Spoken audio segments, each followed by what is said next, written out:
play you guys what Ange Postecoglou said, though, about all of this. Take a little listen, gents. With the lack of trophies, as we all know, for the last 20 years or so, it's been one of their most sort of celebrated things, is getting one over their rivals. I suppose, does the fact that you're sort of suggesting it to me suggest where you want to take this club, that it's beyond, having those kind of... Okay, so I assume over the last...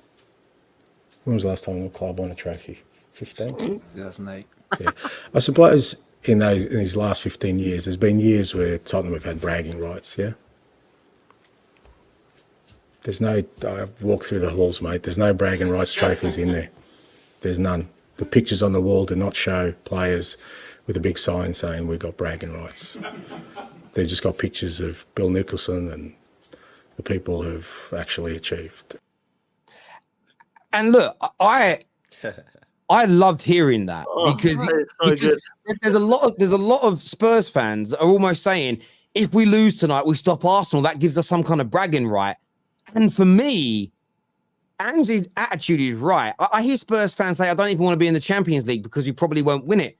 Big Ange is sitting there as our manager saying, no, we want to be in it because I'm going to try and make us win a trophy. And if we're not in it, you definitely don't win the Champions League. Do you think that's the right mentality to have, what you've just seen there from Big Ange? Well, I would say, first of all, I don't think if Tottenham lose tonight, I very much doubt they'll be gloating too much at Arsenal fans, but... Oh, they will. It's mainly because they don't want Arsenal fans to be rubbing it in the face that they've won the Premier League and Spurs haven't. You know what I mean? They don't really want that to happen. And some Spurs fans will look at it and go, well, if we are in the Champions League, so you do get a result tonight, you beat City tonight, hand the title to Arsenal. Arsenal fans might say thanks, but then, they will then rub it in your face that they've won the Premier League. And then you're in the Champions League next year. And what? You're not going to win the Champions League next season. So what's the point? I completely understand why some Tottenham fans don't want to win tonight and would rather lose. And by the way, you're talking about winning trophies. What competition are Spurs more likely to win? The Europa League or the Champions League? The Europa League. So it's not like a terrible situation. And people will be like, yeah, but if you're in the Champions League, you get all the money. Well, they were in the Champions League 2011, 2016, 2017, 2018, 2019, 2022. What have they won? They won nothing in that time. So you can't tell Spurs, but if you get Champions League, then you get money and then you can win stuff. They've been in the Champions League 7 times in the last 14 years. They've not won a trophy. So I just think, I understand why Spurs fans are saying they'd rather lose, get Europa League, which you've got more chance of winning, and you don't have to deal with Arsenal fans rubbing it in the face. I don't think they've got any chance of winning the Europa League because it's Tottenham. Anyway, when I look at what I've just listened to, I think it's hilarious from Ange. He's like, look at this dusty cabinet I'm walking past every day. It's just class, absolutely brilliant. When was the last time we actually won something? What an unbelievable thing to say in an interview. That is absolutely brilliant.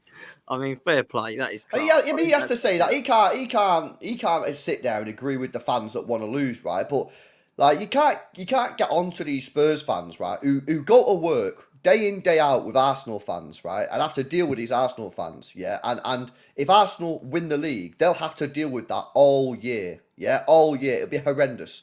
And for what? And by the way, you win tonight, you've still not got a guarantee of getting Champions League anyway, because Spurs, if Villa do their thing at the weekend, you've still not got Champions League. So if it's, you win, you'll hand the title to Arsenal, and then you don't get Champions League anyway. The thing is, though, boys, but do you agree that building up experience as a club, and especially within a squad, in the Champions League is important? Yeah, it is important. Yeah. So I'll give you an example. When they got into the Champions League in the 16-17 season, 17-18 season, and 18-19 season. The only time in there, and then the following year, but obviously things started going wrong by that point with the manager, and we all know about that. But they got into the Champions League in 2010, 2011. They got to the quarterfinals. I thought they did really well that year. They then got back into the Champions League group stages. Then the next year they went out in the round of 16. I think that was the famous interview with where he said that this is the history of the Tottenham. The following year, on their third year of building up Champions League experience, they got to the final.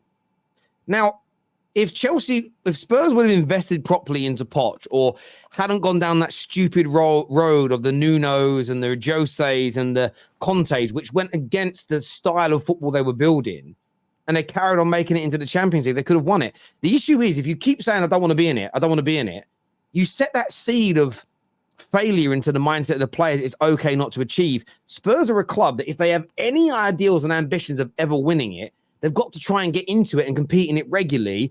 Arsenal this year struggled in it in a number of games because Arsenal for a long time had been out of it, and this group as a collective had very little experience. The likelihood of Arsenal next season being better in the Champions League is higher due to having experienced what they've already been through. The same as last season's title run, I think, is what's helped them not collapse and stay in it till now this year. So where I get your point that they probably don't have a chance of winning it next year, that's no reason to not fight with every ounce of your fiber and being to try and get into it. And young Dan Terrace has something in the comment section a minute ago where he said, we don't deserve it.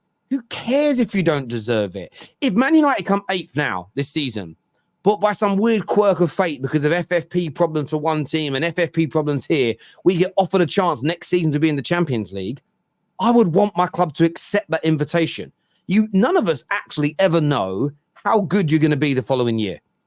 When Arsenal missed out on the top 4 3 years ago, if you predicted they were going to be in the title race, you were called a madman. If you predicted Aston Villa being in the Champions League positions this season, you would have been called crazy. If any of you predicted Dortmund at the start of the season being in a Champions League final, you would have been put in a straitjacket, metaphorically speaking. So as much as I understand in reality, Spurs are not going to be a favourite next year, this idea of I don't want to be in it unless I'm one of the favourites, it's flawed logic. Because unless you build up experience in the tournament, you're never going to be one of the favourites. You've got to strive to be in it, in my opinion, at the very least. The thing that I would also say, though, do the Spurs fans actually believe that will ever happen with this ownership? Because they've been lied to, they've been told, oh, we had Pochettino did really well, never invested. They had Mourinho, oh, we got a winner. They're going to back him, never backed him. Got Conte, we finally got a manager. And it's just like, they're probably looking at this, Terry, and they've had so many... They've tried everything. So they're like, well, hang on a minute. You know, because what you just said there, Terry, is right, yeah? 100%, no one can disagree with you. If they back the manager and back the club with finances properly, right? But if they don't, then it's irrelevant because you'll never sustain it at the top level. So maybe the Spurs fans are just like, well, hang on a minute. Like, even if we do get top 4, he's not going to back the manager properly anyway. We'll sign all these 20, 30 million pound players that no one's ever heard of, like Dragusin. And we'll just be back to square one in 2 years. But then Arsenal have won the league. I get that, but you've got to look at it this season, 272 million spent. Year before that, 180. Year before that, 100 million. Year before that, 110. Year before that, 150. They are one of the biggest spending teams in recent and overall Premier League history. They've spent more than Arsenal in their Premier League history. The only 3 teams that have spent more than Spurs is City, Chelsea, and Manchester United. They spend a lot of money. Their wage bill is absolutely massive. I'm just looking at this here. What is it under? It's under Deloitte's. So looking at this here with Tottenham as it currently stands, and their revenue, by the way, puts them at the 7th highest revenue in Europe. They do spend money. I get the point. Are they going to buy the right individuals? The biggest problem for me is that they should never have gone away from what Poch had built. Going down that win now route with more pragmatic managers, I think, is what held them back. I think they will spend. I think they've already started to back this new manager. They spent £272 million on this squad. It's faded towards the end of the season, but that's because what they inherited wasn't particularly great. You do something similar again this year, which is easier, by the way, with Champions League money, and you give Ange another £200+ million building this squad. Maybe what they did for the first half of the season, they can sustain it for longer. Then you're looking at a team that's capable of almost anything. And someone here says it's waffle, but it isn't waffle. I'm giving you cast iron facts. It's an absolute fact. They spend huge amounts of money, Tottenham. They always have this idea. Do you know when Fergie retired, Tottenham had spent something like £70 million more in totality in Fergie's period at the club than Man United had spent? This idea that Spurs are this little minnow that don't invest money is a fucking lie. It's a lie. And their revenue puts them as, I think, the 7th highest revenue in world football. This idea that they're little Tottenham is crazy. Yes, and Arteta has spent 700 million, but that's completely irrelevant. It's completely irrelevant to the conversation. It makes no difference to what he's spent, what Man United has spent. We're talking specifically about Spurs, and they always get patted on the head like a good little dog. Oh, it's okay, little one. You're all right. No. Come on now. It's crazy. They don't act like a big club, though, do they? Let's be real. I know they're like spending all this money, but my God, like over 60 years without a title, over 30 without an FA Cup, couple of energy drink cups in the last, what's it been, 20, 30 years? I did lie, by the way. They're not the seventh highest turnover in world football. It's the 8th. But to give you an example of this, their current turnover is £631 million of income. Their wage bill, just want to let you guys know what they pay in wages to their players, is just under £300 million. It's huge. It's absolutely huge what they pay. It really, really is big. To put that into context, if we look at, say, Manchester United, ours is higher than that. But to give you an idea, size difference between the two football clubs, Manchester United, and we're failures, but in terms of what we've spent, we shouldn't be failing. Our wage bill is 380, so we spend £80 million a year more than them. Liverpool's is a little bit higher. Chelsea's is lower than theirs. Arsenal, their wage bill is £50 million more than Arsenal's. And people say they don't spend.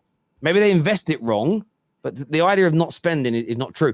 They're desperate to be that club, though, aren't they? You know, they're like when you have a younger brother or a sister, you both get on bikes. You're that older one and you're on the bike and they've got their stabilizers on. They're desperate to take their stabilizers off like you. You take them off, bang, straight on the floor. That's what Tottenham are. That's what they do. They're so desperate to take their stabilizers off and try and be that big club. They just can't do it. It's just what it is. It's history of the Tottenham, as they say. I don't think it helps when they also say things like, "But it's okay, guys, get in the Europa. We've got more chance." I think the mentality comes from all areas where you've got to be equally. You shouldn't be going, if we don't win the Champions League in the first time of asking, we've got to rip the whole club down. That's crazy. But you've got to have standards that they have to exist at some degree. You can tell from the Spurs fans in the chat what we're talking about. It's brilliant. Looking at the Spurs fans in the chat. They're losing their heads. Really Kate funny. Here says, "Come on, you Spurs. Let's try and beat City tonight. I love my club more than I dislike any other. I want to see us try and beat the best. Come on, you Spurs." Big up, Kate. Big up, Kate. Big up, Kate. Halftime Hooks here says, "LB, you don't need W today. Let's leave it to goal difference." Listen, if it ends up going down a goal difference, we could see another kind of Aguero moment again or something like that. Do you know what I mean? It'd be crazy. Spurs will win tonight. Well, I hope so. I'm going undercover today. North London forever is what's been said here. Tottenham lose, but people hand red to Rodri or De Bruyne might give us a chance for West Ham to get a draw. No, I want like Rodri to get a free game ban so he misses that FA Cup final. That's what I would like. Do you know what I mean? A bit of violent conduct in there. Meltdown, Spurs win, and Arsenal bottle it to Everton. Yeah, can you imagine it that way round? Oh, that would be incredible. Oh my God! Imagine God!